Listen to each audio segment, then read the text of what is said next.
You deserve a round of applause. Thanks, mate. It's much appreciated. I'll And on be that here, I'll be bombshell. here all night. Yeah.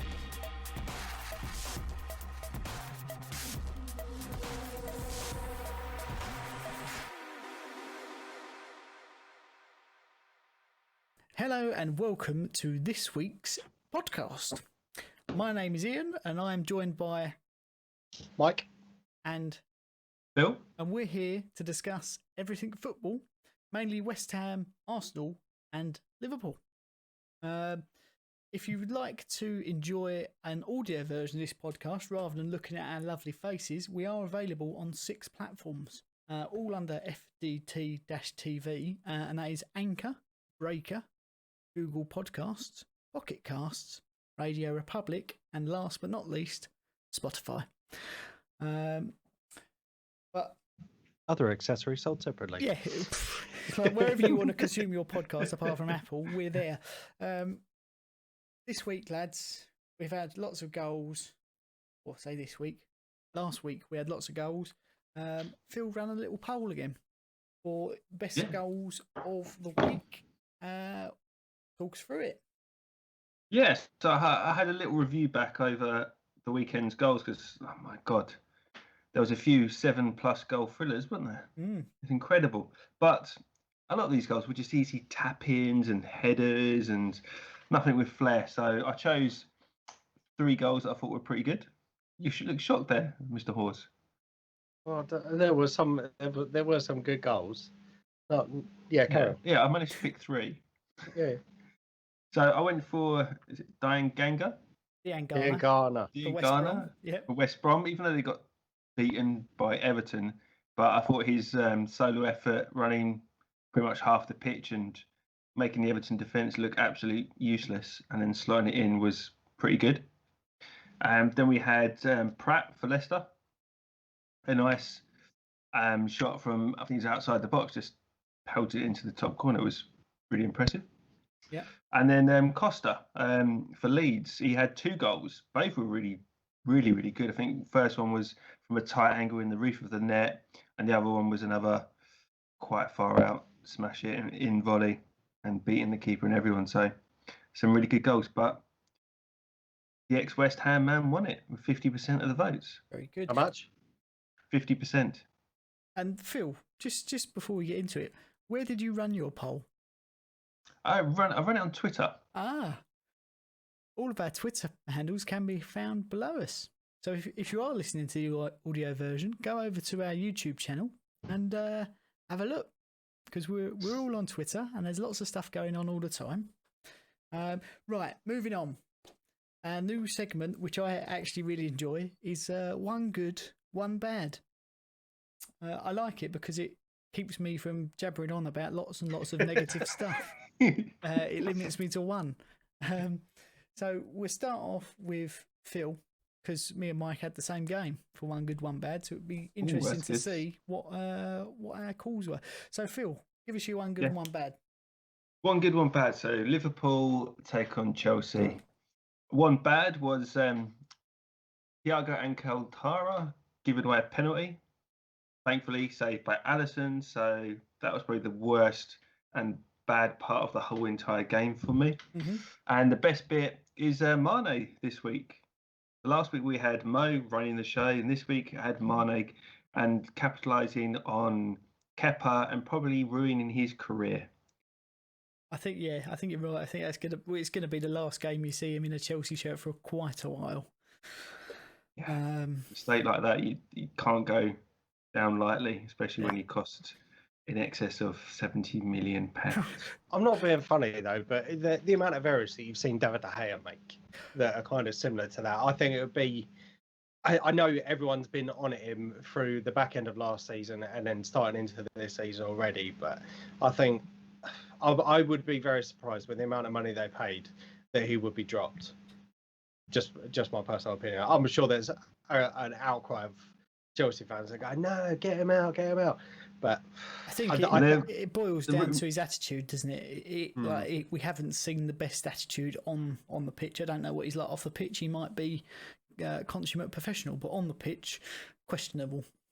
Well, the news is today that Chelsea are looking to get another goalkeeper in the name of Mendy. Yes. From France to come over, and so it doesn't look like he's going to be the number one keeper anyway for much longer. Who's their backup? Is it Caballero? Caballero, yeah. Right, let's move on. Arsenal West Ham. It's a big old game. Mike, I'll let you take the lead here with your one good and one bad. To be honest, there wasn't very many goods. I know it is one good, one bad, but for me personally, I think Gabriel Magalhaes was our one good. He's new to the Premier League. I thought he was absolutely outstanding. Just the way he's adapting to the Premier League so quickly. He put in some match-saving blocks at the weekend. I've seen loads of people praising Saka for setting up the 2 goals, but to be honest, I think Gabriel has been underlooked by some. He was actually voted the Arsenal man of the match. I would agree with that. I thought it was absolutely outstanding. Yep. The one bad is, although we won the game and we won it in scrappy scrappy playing, we definitely did lack a little bit of creativity. I'm not entirely sure what happened. When you look at how we've been playing for the back end of last season, the FA Cup final, the Community Shield, and then the game against Fulham. I know granted it was only against Fulham. I think we took you guys a little bit too lightly, and we definitely nearly got found out about it. So I'm going to say no real creativity from our midfielders, and I think it's just reaffirmed to me that we do need to go out and get a creative midfielder. You mean that bloke you're paying 300k a week? Is he not creative enough for you? In all honesty, I absolutely love the guy, and it's so frustrating that he's not being used when we know that we do need that. But from what we've seen from Mikel Arteta is that he wants someone who's going to put the shift in, who's going to work track back, who's going to make those tackles and stuff. Whereas with the likes of Ozil that we've seen certainly over the last couple of years is in fact certainly under the Wenger era, is that he didn't really have to do any of that work. It was just I'm going to stick in my little space, you lot can go back, give me the ball, and then I'll feed you. And it worked, but under the Arteta philosophy, it's not what he's after. You were missing 2 players though. Kieran Tierney got taken off just before or during the warm-up, didn't he? And Maitland-Niles wasn't playing. Yeah, he was on the bench. You really missed those 2 players. I was quite glad when, not for me fantasy team, but I was quite glad when Tierney went off injured. Is it a bad injury? No. Apparently it was a knock to his hip or something, wasn't it?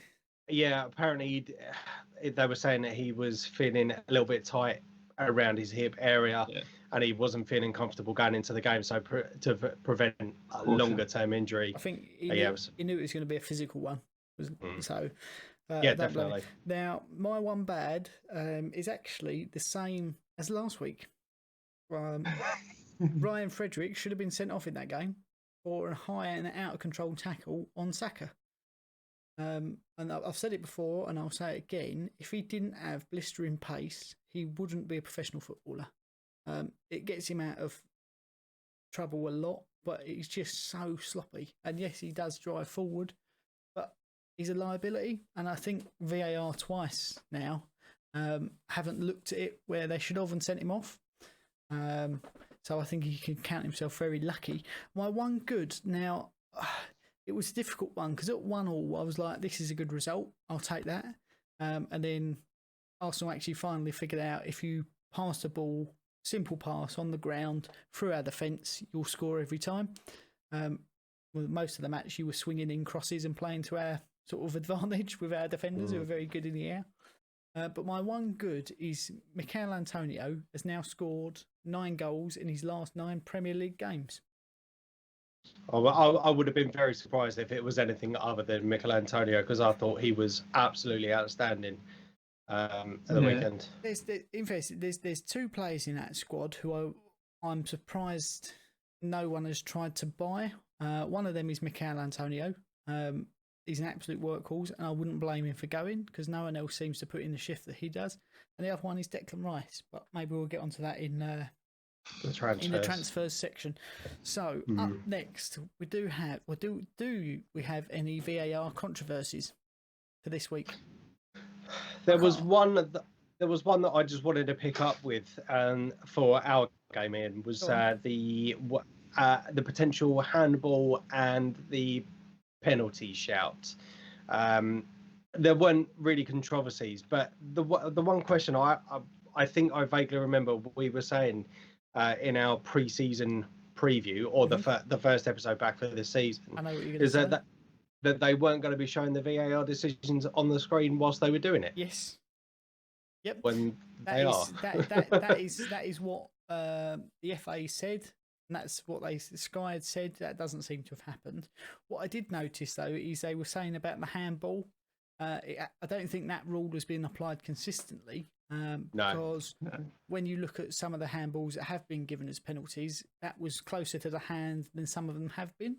Yeah. And what they were saying is it goes on the sleeve. If it's on the sleeve, it's not a handball. So everyone's going to be wearing long sleeves. Yeah, longer and longer sleeves. Or the short sleeves will come down to your elbow. They'll be like 3/4 sleeves, which is a bit silly. These badges. Yeah. They come down quite low. Well, you just become a short person when you wear a bigger shirt. Yeah. Extra large. But no, and that was the Gabriel one, where it come and hit him right on the arm, and I genuinely thought that they were going to blow up for that. Yeah, I mean, I'm really surprised they didn't. We've seen them given. I would have said it was harsh if it had been given. But the penalty shout. Are you talking about the penalty shout for us? Yeah, for Jarrod Bowen. Yeah, I think again it's one of those. Some days you're lucky, other days you're not. It just depends on who's in the VAR room. I feel like the officiating since we've had VAR has got worse. Yes. Although yes, there was some controversies and there was some issues surrounding refereeing. I don't feel they were as poor or consistently poor as what they have been since the beginning of last season. Yeah, I think there's some of them are relying on VAR to help them with the bad decisions. If they're unsure, they can go, "Oh, VAR will do it. We'll just react, and then I can back it up." Well, no, because I think that's the whole point with the flagging issues and stuff now is that they've been told not to be flagged and stuff. Yeah. And if there are any elements of doubt, and we have seen it now over the last few weekends where they are encouraging the referees to go and look at the monitors. But to be honest, I think it's just going to be a bit of a fad. Yeah. For the first few games, they'll look at the monitors, and then that'll be done in a couple of weeks. I'm glad they looked at the monitors in our game. Right, let's move on from that negativity. That needs to be bad from now on. VAR is bad. It's always bad. It will be from when is VAR good? Well, you like it. You seem to get every decision. Live again. Right. Piggybacks. This is the point where Mike takes over. Predictions from last week, Mike. Give us some score updates. So we had 2 games: the West Ham, Arsenal, Liverpool versus Chelsea. Phil managed to score 2 points this week. Yeah. No correct scores from anyone. Correct results. So Phil left this weekend with 2 points. I got 1, and you got 1 as well, I believe, Ian. In fact, yeah. I'm only getting these wrong to make sure that at the end of the season when I come back, it's a bit of an underdog story. I like it. Me, I'm purposely getting these wrong. Well, we all predicted that West Ham would lose against Arsenal. We all got that one right. Yeah, it was so close, though. It was so close. I feel like could have gone either way. I don't feel we played well, though. I feel you played badly. No, I think you caused us to play badly. I thought you guys were brilliant, and I felt, as much as I was elated with the win, I did feel sorry for you guys because there was a couple of chances that you could have scored, and that's why I put it in my one good that Gabriel Magalhaes was absolutely outstanding. What I will say though is, and I said this to the other half when we was watching it, Gabriel, when he first came on, before the game started, he was shouting instructions to the rest of that Arsenal lineup and the defence. So he's going to take control there. But also, he's one good-looking chap, isn't he? Couldn't possibly comment. Mate, he's a good looking. I mean, I'm not into chaps, but as chaps go, he is a good looking chap. I'll give him enough that. Giroud. Yeah, the Brazilian in him. He's- But mind yeah. you, then you could say that about David Luiz, and there's definitely nothing attractive about David Luiz. No. There is absolutely nothing attractive about David Luiz.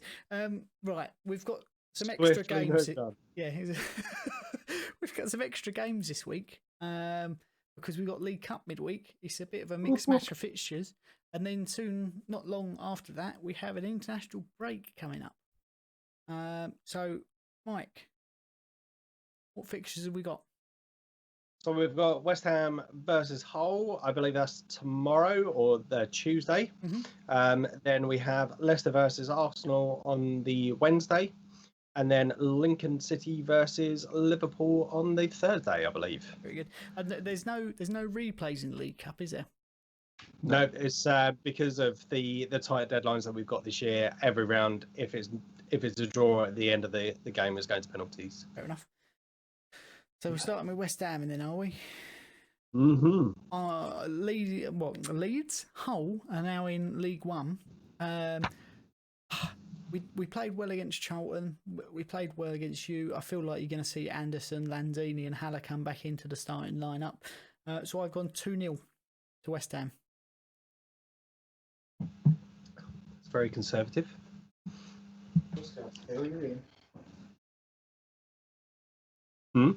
What?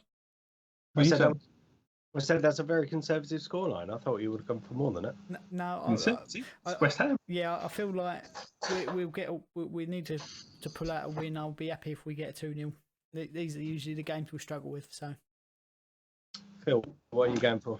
I'm exact same as Ian. I had a look at this earlier and I went West Ham 2, Hull 0, just because I think West Ham they'll have a few first team players in, but I don't think they'll mix it up with some youth players as well.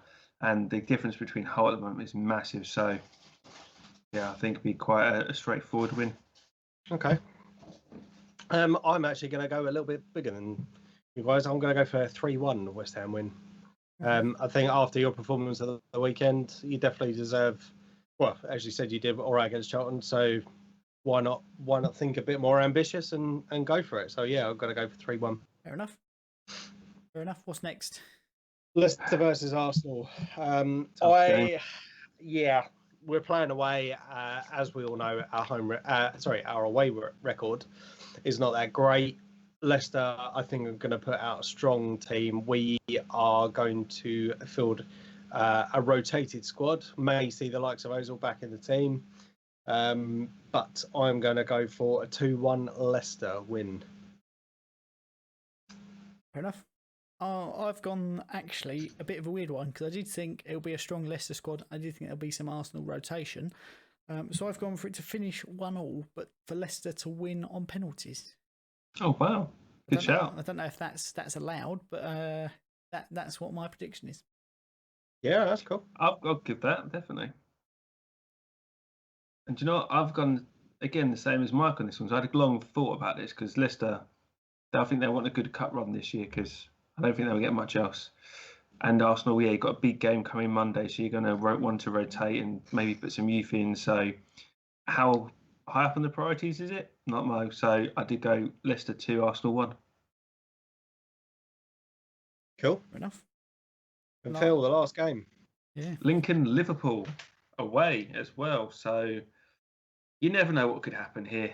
I assume that we're going to put out some youth members, but you've got quite good, like Nico Williams. You'll have, cannot remember the other guy's name, but Curtis Jones. That's the guy I'm thinking of. He's an incredible player, but he'll definitely get a start, I believe. Even good old Harvey Elliott as well. So I think we're going to do this one, but 3-1. I still think Lincoln will get a goal because of the youth around. I think we'll cruise through 3-1 winners. Ian? I've gone similar to Phil in that respect of it's not quite the magic of the FA Cup because it is only the Carabao Cup. But I feel like Lincoln are going to be up for this. It's going to be their game of the season. I do think Liverpool will start rotated, but they'll have a bit too much for them. But I think it'll be a little bit closer. I'm going 2-1 to Liverpool. Okay. Plain and simple, I think even with a rotated squad, I don't see Lincoln having anything on this. I'm going to go 3-0 Liverpool. Fair enough.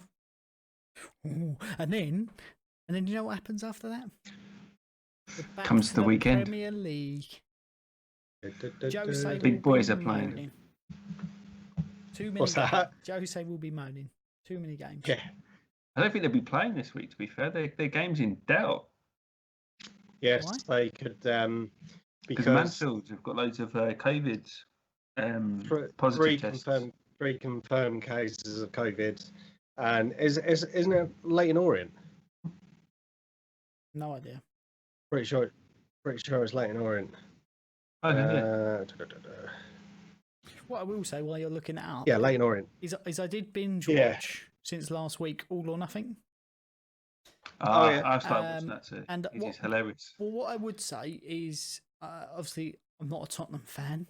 It is very good. It is very well done, much like the Man City one was. It's my love of Jose has actually got bigger after seeing him work in the background and what he does. I think he's absolutely fantastic. And there's one Tottenham player who I changed my mind about.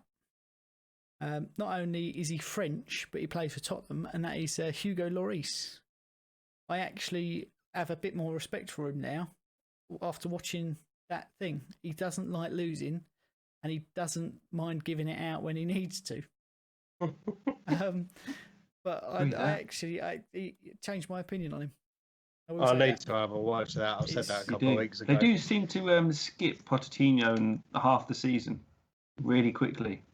And how even Lloris getting injured was like done in 10 minutes. It was like, this is a show about Mourinho and Tottenham, not. I'm not being Tottenham. funny. Pochettino wasn't in for much. It was only in for I think like the first 10 games. And they lost most of them, so it wasn't. It was still to November. It's still quite a few months of the season. Yeah, but who cares? Jose but anyway, mate. Just going back to Leighton Orient, they've got 3 confirmed cases. There should be an update either today or tomorrow whether the game's going to be called off. If it is called off, Spurs will get an automatic buy through to the next round. Fair enough. So yeah, and they've got Gareth Bale. Well, they're going all out, aren't they? It's to be honest, I was a little bit concerned, but we'll come on to this in the transfer section because we've got these predictions. Yeah, let's get the predictions out of the way. Yeah, so West Ham take on Wolves and Liverpool host Arsenal. Ian, off you go. You're first. I think the midweek game will take it out of us. Might give us a little bit of a boost. But still, I like Wolves. I like the way Nuno plays. I think they've got a lot of quality and they seem to be very consistent. So I've actually gone for, that and the away team seem to have an advantage at the moment. So I've gone for a 3-0 Wolves win. Bill? Slightly different on that for me, because I think West Ham have been playing very well. And so I'll give them a bit more credit for this one. And Wolves, they can play well, but they have weaknesses as they're being found out now. I'm going West Ham 1, Wolves 2. I'm very similar to you, Phil, but I think it's going to be a slightly higher scoring game. I am going to go for West Ham 2, Wolves 3. Fair enough. Very close. And the last game, and certainly most least, it's Monday night viewing. Liverpool, Arsenal. Don't you be late for recording this podcast, because if you're late, we're recording it and you can jog on, and because I want to watch the game. I'll be watching the game. Yeah, but you might not be on the podcast. So the one thing that influenced me on this is it's a home game for us. And this is big. Where you've come to Anfield recently, you haven't won. And normally when we go to Emirates, we draw. So I'm putting us down simply for a 2-0 win. I just don't think you'll be, after this week's lack of creativity, as you say, and I do agree, there's points where you got pressed and literally were struggling and having to do last man defending to try and keep the ball out. So I think we will press you a good will give you a good game, but I think we'll get a couple of goals and come out 2-0. Didn't we beat you towards the end of the season at Liverpool? Or was that at the Emirates? Emirates. Okay. Even then it was a draw, I think. I'm not too sure. It was after we won anyway, so it didn't matter. I'm pretty sure we beat you at Anfield. No, we haven't been beaten. Let's fact check that and report back next week. Yeah. When you've got 2 wins. I think Liverpool are going to win from what we've seen so far. Yes, they looked a bit ropey against Leeds. I think all of that was put back into place against Chelsea. I do think it may have been a different game had Chelsea had all 11 players on the pitch, but I still think you may have got a win.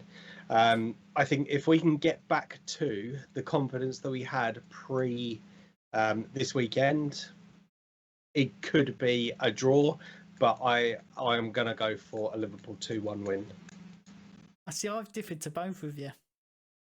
I think you've got to count in that the away team seems to have the advantage at the moment.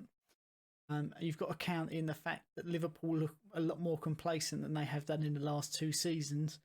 And the fact that the world's best defender, Virgil van Dijk, is being found out now quite often. So I think you've both got attacking lineups. You've both got potential for a blunder at the back, especially after Martinez has gone to Aston Villa. I think he's better than Leno. But I have gone for Arsenal 3, Liverpool 2. Close game. I do think it's going to be a close one, but I just feel like there's going to be a certain player with a hat-trick. And it's not going to be Mane. Aubameyang.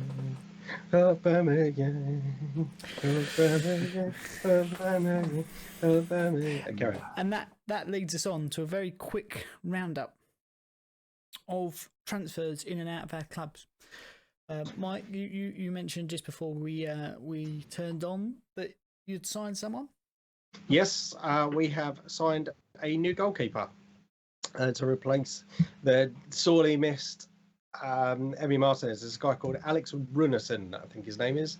He's Icelandic. He's joined us from the French league, from a team called Dijon. He's.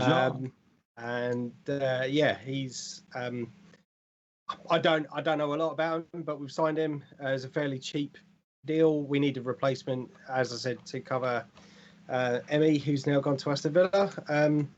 And there are rumours that he's going to be thrown into the game against Leicester on Wednesday. And we have finally got Aubameyang committed for the next 3 years. Way! It took its time, but it was bloody done. It was a bit of an anticlimax, I've got to be fair. But I am really happy he's committed his future to the club. There's a couple more ins and outs potentially due before the end of the transfer deadline, which is in 2 weeks, I think.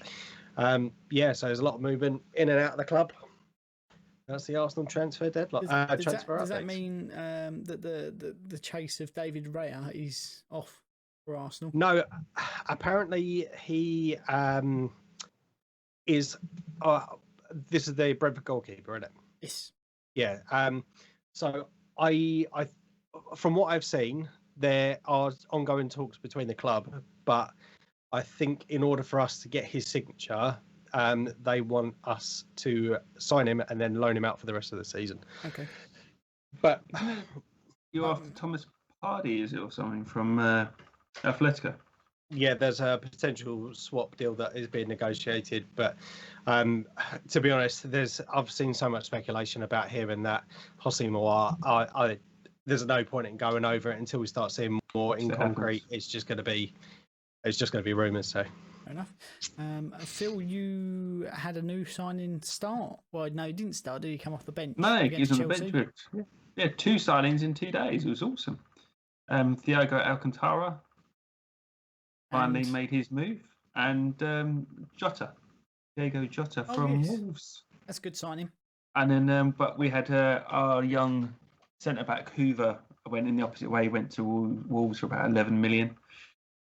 But I think the structure of the deals has been really good as well. So I think Thiago's only 20 million plus maybe 5 in extras, but when you're paying like 5 million a year, so can't go wrong with that. Right. And for the pedigree of the player, it's incredible. So once he gets settled into the squad, I think he will really add some good depth as well, especially when you got the likes of Henderson. If he gets a bit injured, then he can come in and help, and maybe playing that role that Fabinho has been playing recently. If Fabinho then goes into defence as he did again on Saturday or Sunday, makes sense. Yeah, so we've got that, and then we've got Brewster. A few Premier League clubs are in the hat for Brewster apparently, and that's come out in the last couple of days. So we'll have to see what happens with that. I'd rather keep him because he's got a lot of potential. Yep. As a little striker, but we'll see what happens if the deal comes in. It's what they're talking about, 20 million. Can't go wrong with that. That makes a big dent in what we spent already. I think we spent 60, so it helps balance the books quite a lot. In fairness, I haven't seen that we've been linked with him at all, but I'd quite like him. It's another attacking striker. We've only got one really out and out striker, so not a bad little loan signing, and it's not going to cost the earth, is it? No. I mean, for us, we have had some positives that Gold and Sullivan have come out and said. By no means are they looking to sell Declan Rice this transfer window, even if his £75 million valuation is met. I'm not going to hold. The party poppers out. Well, it's bittersweet because until transfer deadline day is gone, if Chelsea turn up with 75 million quid, I can see him going. There's been a number of rumours about a takeover from an American consortium, and there's been a number of figures bounded around. The first one being 300 million, the second being 450. Now, there's been no evidence of this actually happening. It's just sort of media spin and rumours. But what I have read is that instead of doing it that way, what they're going to do, because those bids have been sort of cast aside, allegedly, is that they're going to do a hostile takeover if we're in the bottom 3 in the next couple of weeks, which, looking at our run of fixtures, we could quite well be, and we could be sitting rock bottom with 0 points after sort of 6 or 7 games. So at that point, what they're saying is obviously they're not doing the best for business. They're taking money out. They're not investing, and they're putting shareholder money at stake because of it. So that's when they're going to take over. What I would say to West Ham fans is the grass isn't always greener. All right, we're not happy at the moment, but the leader of this American consortium, when you look at the American clubs that he owns, the fans are not happy. If anything, you could say they are more unhappy than we are because he does very similar things to what Gold, Brady and Sullivan are doing, but on a much larger scale. So don't always wish away. Do they have the money? Are they going to do a Man United and put the club into debt? It doesn't matter, mate, because we've got American owners that have got their fingers in pies in American football. They don't reinvest any money into the club. I don't think it matters. We do get investment, but it's not massive. So we've got the same American owners, but who own baseball teams. I mean, the bit that gets me with, I understand you have to make money. We've made more money than we ever have before as a football club, but we are still running at a loss. It doesn't help when you see the bonuses that they take out, or certainly they give Karen Brady. It doesn't help when the gift loans that they give to the club are then put millions and millions of interest on. That doesn't help their sort of profile with fans. But instead of giving managers the go ahead to go, right, this is what you've got, spend it how you wish, they do like meddling. As we said, they brought in, 38 strikers. I think there was actually only reported 2 of them that were wanted by the manager.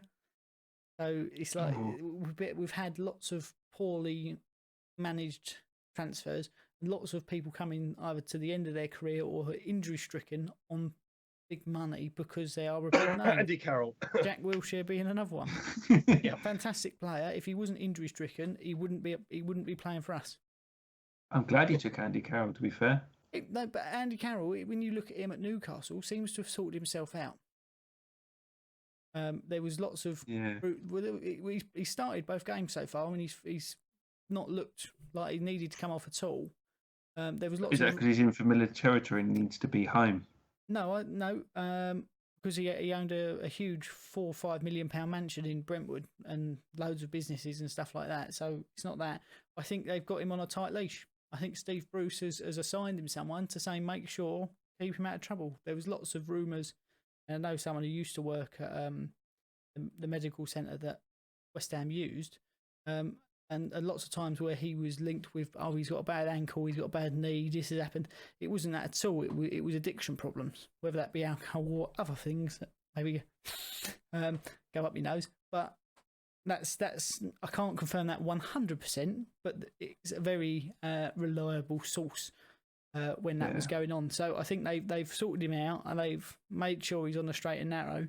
He looks a lot leaner, and you think that's the Andy Carroll we should have seen at West Ham, because he would have been brilliant. But wasn't consistent. He's and a he was classic constantly injured, so to speak. Yeah, he's a classic big, tall, strong forward. Yes. He's a good striker. He's always been good. He was absolutely great at Newcastle, and we saw that. We brought him on. It didn't work out. He then went down further.